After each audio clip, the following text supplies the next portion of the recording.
News নির্ভীকের পক্ষ থেকে সকলকে শ্রদ্ধা, শুভেচ্ছা, অভিনন্দন এবং ভালোবাসা জানিয়ে শুরু করছি ইরান ইসরায়েল আমেরিকার যুদ্ধ পরবর্তী অনিশ্চিত যুদ্ধবিরতির মাঝে, অর্থাৎ অনিশ্চিত যুদ্ধবিরতি চলছে, এরই মধ্যে গুরুত্বপূর্ণ বিষয় নিয়ে বিশেষ একটা প্রতিবেদন।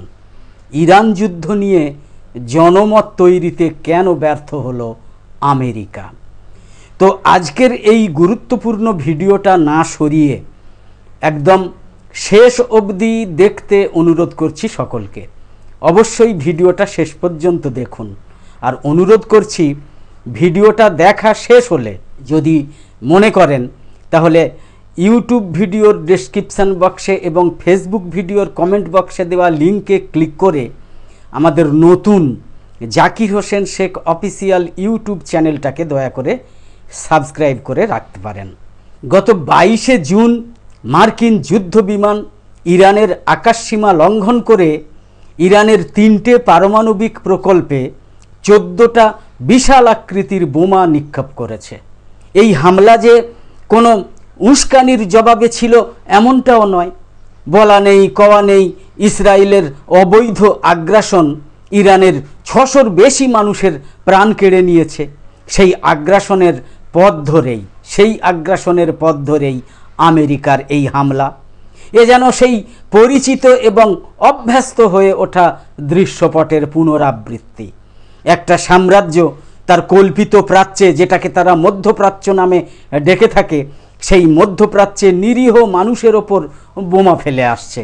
22শে জুন রাতেই মার্কিন প্রেসিডেন্ট ডোনাল্ড ট্রাম্প তার ভাইস প্রেসিডেন্ট এবং 2 মন্ত্রীকে নিয়ে বিশ্বকে জানালেন যে মধ্যপ্রাচ্যের দস্যু ইরানকে এখন শান্তি স্থাপন করতেই হবে। ওই যে কোনো রকম উস্কানি ছাড়াই তাদের ওপর ভয়ঙ্কর বোমা ফেলা হয়েছে, অতএব তাদের এবার শান্তি স্থাপন করতেই হবে। ইরানের উপর ভয়াবহ বোমা হামলাকে যেভাবে কূটনীতির ভাষায় মোড়ানো হলো, আর ধ্বংসযজ্ঞকে যেভাবে স্থিতিশীলতার পোশাক পরানো হলো, তাতে আতঙ্কিত কিন্তু হতেই হয়। এটাকে শান্তি বলা শুধু ভুল শব্দের প্রয়োগ হয় না, বরং এটা অপরাধমূলক বিকৃতিও। কিন্তু আজকের দুনিয়ায় শান্তি মানে হচ্ছে পশ্চিমাদের কাছে আত্মসমর্পণ, তবেই শান্তি। আমেরিকার কাছে আত্মসমর্পণ, তবেই শান্তি। আর কূটনীতি বা কীরকম, সেই কূটনীতিটা কীরকম না, আক্রান্তকেই আক্রমণকারীর কাছে করুণ অনুরোধ জানাতে বাধ্য করা। এটাই হচ্ছে শান্তি, এটাই হচ্ছে আমেরিকা ইসরায়েলের কূটনীতি। ইরানের উপর ইসরায়েলের অবৈধ হামলা দীর্ঘ 12 দিন ধরে চলেছে, আপনারা দেখেছেন। এই সময়ের মধ্যে ইরানের ধ্বংসস্তূপ থেকে টেনে তোলা ইরানি শিশুদের ছবি পশ্চিমা গণমাধ্যমের প্রথম পাতায় কিন্তু দেখা যায়নি।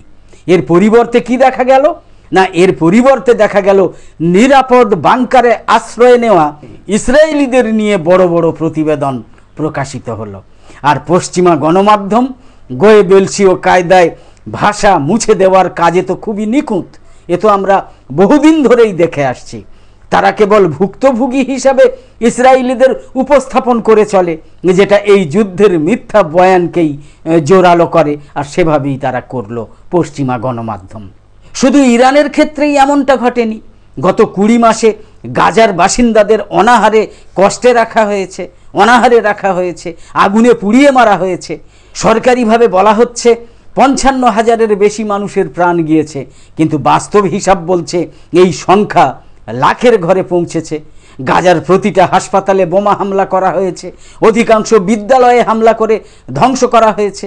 অ্যামনেস্টি ইন্টারন্যাশনাল এবং হিউম্যান রাইটস ওয়াচের মতো শীর্ষ মানবাধিকার সংস্থাগুলো ইতিমধ্যেই ঘোষণা করেছে যে ইসরায়েল গণহত্যা চালাচ্ছে। অথচ অধিকাংশ পশ্চিমা গণমাধ্যম এই গণহত্যা শব্দটা উচ্চারণ করতেই চাইছে না। আর কেউ যদি সাহস করে সরাসরি টিভিতে বলেও ফেলে, তাহলে তারা নানা রকম সতর্কতামূলক ব্যাখ্যা জুড়ে দেয়। উপস্থাপক এবং সম্পাদকেরা সব কিছু করেন, শুধু তারা ইসরায়েলের অন্তহীন সহিংসতাকে, সন্ত্রাসী কার্যক্রমকে দৃঢ় কণ্ঠে স্বীকার করেন না, প্রতিবাদ করা তো দূরের কথা। ডোনাল্ড ট্রাম্পের মতো আমেরিকা এবং ইসরায়েলের রাজনৈতিক অভিজাতদের অনেকেই নিজেদের শান্তির দূত হিসাবে জাহির করতে চান, অথচ তারা নিজেরাই যুদ্ধ চালিয়ে যাচ্ছেন। শান্তির দূত নিজেরাই যুদ্ধ চালিয়ে যাচ্ছেন। তাদের কাছে শান্তি শব্দের অর্থই বদলে গিয়েছে। তাদের কাছে শান্তি মানে পৃথিবীর চোখের সামনেই গণহত্যা এবং নৃশংসতা চালানোর বাধাহীন স্বাধীনতা, এটাই তাদের কাছে শান্তি। যুদ্ধাপরাধের সুস্পষ্ট প্রমাণ থাকার পরও ইসরায়েলি সেনাবাহিনীকে, ইসরায়েলের প্রধানমন্ত্রী বেঞ্জামিন নেতানিয়াহুকে পশ্চিমা গণমাধ্যমে কোনো নিন্দা, কোনো সমালোচনা করা হয় না। তাদের যুদ্ধ অপরাধের কোনো তদন্তও করা হয় না। ইসরায়েলি জেনারেলরা বেসামরিক নাগরিকদের বসতির আশপাশে, ইসরায়েলের মধ্যেই বসতির আশপাশে যুদ্ধ সভা করে, যুদ্ধের স্থাপনা নির্মাণ করে রেখেছে। এরপরেও কোথাও সমালোচনা করা হয় না যে তারা কিভাবে সাধারণ ইসরায়েলিদের মানব ঢাল হিসাবে ব্যবহার করছে। ইসরায়েলি সেনা এবং সরকারি কর্মকর্তারা নিয়মিত মিথ্যা বলে বা গণহত্যামূলক বক্তব্য দেয়, তবু তাদের বক্তব্যগুলোই সত্য হিসাবে প্রচার করা হয়। সম্প্রতি এক গবেষণায় দেখা যাচ্ছে বিবিসিতে ইসরায়েলিদের মৃত্যুর খবর ফিলিস্তিনিদের চেয়ে 33 গুণ বেশি প্রচার করা হয়েছে বিবিসিতে, অথচ ফিলিস্তিনিদের মৃত্যুর হার ইসরায়েলিদের তুলনায় 34 গুণ বেশি। উল্টোটা হচ্ছে। এই পক্ষপাত শুধু ব্যতিক্রম নয়, এটাই পশ্চিমা গণমাধ্যমের নিকৃষ্ট নিয়ম। ফিলিস্তিনিদের মতো ইরানের ক্ষেত্রেও বেছে বেছে বাছাই করে করে সতর্কতার সঙ্গে শব্দ ব্যবহার করা হচ্ছে। ইরানকে কখনো একটা দেশ হিসাবে, সার্বভৌম স্বাধীন দেশ হিসাবে তুলে ধরা হয় না, বরং শুধু একটা শাসন ব্যবস্থা, খামেনির শাসন ব্যবস্থা হিসাবে উপস্থাপন করা হয়, ইসলামী শাসন ব্যবস্থা হিসাবে উপস্থাপন করা হয়। ইরান যেন কোনো সরকার নয়, বরং বলা হয় ইরান একটা হুমকি। তারা কোনো জনগোষ্ঠী নয়, বরং তারা একটা সমস্যা। প্রায় প্রতিটা প্রতিবেদনে ইসলামিক, কোট আনকোট ইসলামিক শব্দটাকে অবমাননাকর শব্দের মতো যুক্ত করা হয়। এটা চুপিসারে এই সংকেত দেয় যে পশ্চিমা আধিপত্যের বিরুদ্ধে মুসলিমদের প্রতিরোধ দমন করতে হবে, এটাই ইঙ্গিত দেয়।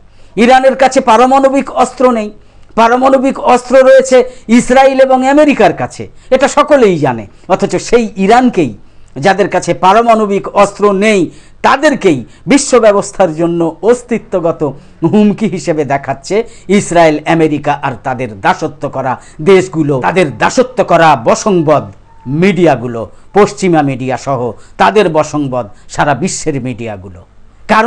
কারণ হচ্ছে সমস্যাটা ইরানের হাতে থাকা জিনিসে নয়, বরং সমস্যাটা হচ্ছে ইরান আত্মসমর্পণ করতে অস্বীকার করে কেন তার মধ্যে। অভ্যুত্থান, নিষেধাজ্ঞা, গুপ্ত হত্যা এবং অন্তর্ঘাতের পরও ইরান যে টিকে আছে, এটা কেন হবে? এটাই আমেরিকা ইসরায়েলের সমস্যা। ইরান এমন একটা রাষ্ট্র যাদের উপর আমেরিকা ইসরায়েলের চাপিয়ে দেওয়া সহিংসতার পরও ভেঙে পড়েনি, এটা কেন হবে? এইভাবেই গণবিধ্বংসী অস্ত্রের হুমকির মিথটা একটা অপরিহার্য উপাদানে পরিণত হয়েছে। এই একই মিথ ব্যবহার করা হয়েছিল ইরাকে অবৈধ হামলার যৌক্তিকতা দেখাতে। 3 দশক ধরে আমেরিকান সংবাদ মাধ্যমের শিরোনামগুলোয় বলা হচ্ছে ইরান বোমা তৈরির মাত্র কয়েক সপ্তাহ দূরে। 30 বছর ধরে এই কথা বলা হচ্ছে, ইরান বোমা তৈরির মাত্র কয়েক সপ্তাহ দূরে। এইভাবে 3 দশক পেরিয়ে গেল, 30 বছর পেরিয়ে গিয়েছে, অথচ সেটা কখনোই বাস্তবে রূপ পায়নি। তবু বলেই যাওয়া হচ্ছে।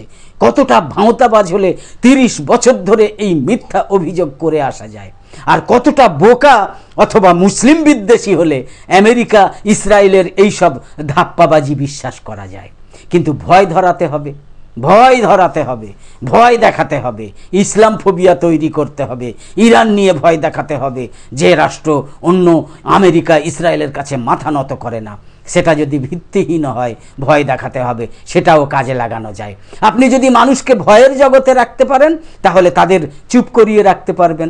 আপনি যদি পারমাণবিক হুমকি শব্দটা গোয়েবেলসের মতো বারবার বলেন, তাহলে কেউই আর ভাববার সময় পাবে না যে গাজার সেই সব শিশুর কথা যাদের বিশ্বকে নিরাপদ রাখার নামে হত্যা করা হচ্ছে নির্বিচারে। আমেরিকানদের জনমতে বিভাজনটা যে ক্রমেই বাড়ছে, সেটা কিন্তু ডোনাল্ড ট্রাম্প প্রশাসনের চোখ এড়ায়নি। সুযোগ সন্ধানী ডোনাল্ড ট্রাম্প বুঝতে পেরেছেন আমেরিকার জনগণ আর কোনো যুদ্ধ চায় না। সেই কারণেই গত 24শে জুন তিনি সামাজিক যোগাযোগ মাধ্যমে হঠাৎ ঘোষণা করলেন যুদ্ধবিরতি কার্যকর হয়েছে। তিনি ইসরায়েলের উদ্দেশ্যে বললেন, বোমা ফেলো না। যদিও ইসরায়েল সেনাবাহিনী তখনও কিন্তু ইরানের উপর হামলা চালাচ্ছিল আর উল্টে দোষ দিচ্ছিল ইরানের উপরে যে ইরান ইসরায়েলে হামলা চালাচ্ছে। তাই উপসংহারে বলতে হয়, ধাপ্পাবাজ ওই আমেরিকা ইসরায়েল আমাদের সম্মতি উৎপাদন করতে ব্যর্থ হয়েছে। আমরা সত্যিই জানি শান্তি আসলে কি, শান্তি আসলে কোনটা। আমরা এটাও জানি যে যুদ্ধের পোশাকে শান্তি কখনো আসে না, শান্তি আকাশ থেকে বর্ষিত হয় না, এটাও জানি। শান্তি আসে কেবল তখনই যখন সেখানে মুক্তি থাকে, আর তারা যতবারই আঘাত করুক না কেন জনগণ টিকে থাকে। ফিলিস্তিন থেকে ইরান, জনগণকে পরাজিত করা যায় না, তাদের কেনা যায় না, তারা সন্ত্রাসের কাছে নত হয় না বলছেন আন্তর্জাতিক বিশ্লেষকরা, বলছেন ফিলিস্তিনের জনগণ, বলছেন ইরানের জনগণ। নিউজ নির্ভীকে প্রায় প্রতিদিনই দেখতে পাচ্ছেন ঝটপট 10টা খবর সহ সাম্প্রতিক বিষয়, বিশেষ করে ইরান ইসরায়েল আমেরিকা সংঘাত, তারপর সেই সংঘাতে আমেরিকার পুরোপুরি জড়িয়ে যাওয়া, তারপর হঠাৎ করে ট্রাম্পের যুদ্ধবিরতি ঘোষণা করে ইসরায়েলকে বাঁচিয়ে দেওয়ার ঘটনা সহ দেশ বিদেশের আলোচিত বিষয় নিয়ে বিশ্লেষণধর্মী গুরুত্বপূর্ণ প্রতিবেদনের এমনই সব ভিডিও যা বেশিরভাগ মূলধারার সংবাদ মাধ্যম, বিশেষ করে মূলধারার টিভি চ্যানেলগুলোতে আপনারা দেখতেই পাবেন না, আদৌ দেখতে পাবেন না। বিশ্বজুড়ে বর্তমান সময়ের সংকটময় পরিস্থিতিতেও তারা মূলত কেন্দ্রের এবং কোনো কোনো ক্ষেত্রে রাজ্যের শাসক দলের সন্তুষ্টি অর্জনে এমন সব সংবাদ ইত্যাদি পরিবেশন করে চলেছে যা রীতিমতো সাম্প্রদায়িক বিদ্বেষ ছড়াতে ইন্ধন দিচ্ছে। অন্যদিকে এই সব গদি মিডিয়ার বিপরীতে রবিশ কুমার, অশোক কুমার পাণ্ডে, অজিত আঞ্জুম, অভিসার শর্মা, আকাশ ব্যানার্জি, ধ্রুব রাঠে, সঞ্জয় শর্মা, পূর্ণপ্রসূন বাজপেয়ী, দীপক শর্মা, মোহাম্মদ জুবাইদদের মতো ভারতের মুষ্টিমেয় কিছু স্বতন্ত্র সংবাদকর্মী এবং বিশ্লেষকদের বলিষ্ঠ ভূমিকা অনুসরণ করে হাতে গোনা আরও কয়েকজনের মতো আমরাও সত্য খবর উন্মোচনে সদা দায়বদ্ধ থাকার চেষ্টা করি। অন্তত আমাদের প্রত্যেকটা গুরুত্বপূর্ণ ভিডিওর বা লাইভ সম্প্রচারের নোটিফিকেশান পেতে ইউটিউবে সাবস্ক্রাইব এবং ফেসবুকে লাইক ও ফলো করে আমাদের আরও নতুন নতুন ভিডিও বানাতে এবং লাইভ সম্প্রচারে উৎসাহিত করতে লাইক, কমেন্ট এবং শেয়ার করে নিউজ নির্ভীক ইউটিউব চ্যানেল আর ফেসবুক পেজের সঙ্গে থাকুন। তো আপাতত শেষ করছি। ইরান ইসরায়েলের সংঘাত সহ এই সংক্রান্ত আপডেট খবর, প্রতিবেদন ইত্যাদি নিয়ে কিংবা দেশ বিদেশের কোনো না কোনো আলোচিত বিষয় নিয়ে পরের পর্বে আবার হাজির হব আমি, জাকির হোসেন শেখ। কামনা করি সকলে সব সময় খুব ভালো এবং সুস্থ থাকুন। ধন্যবাদ।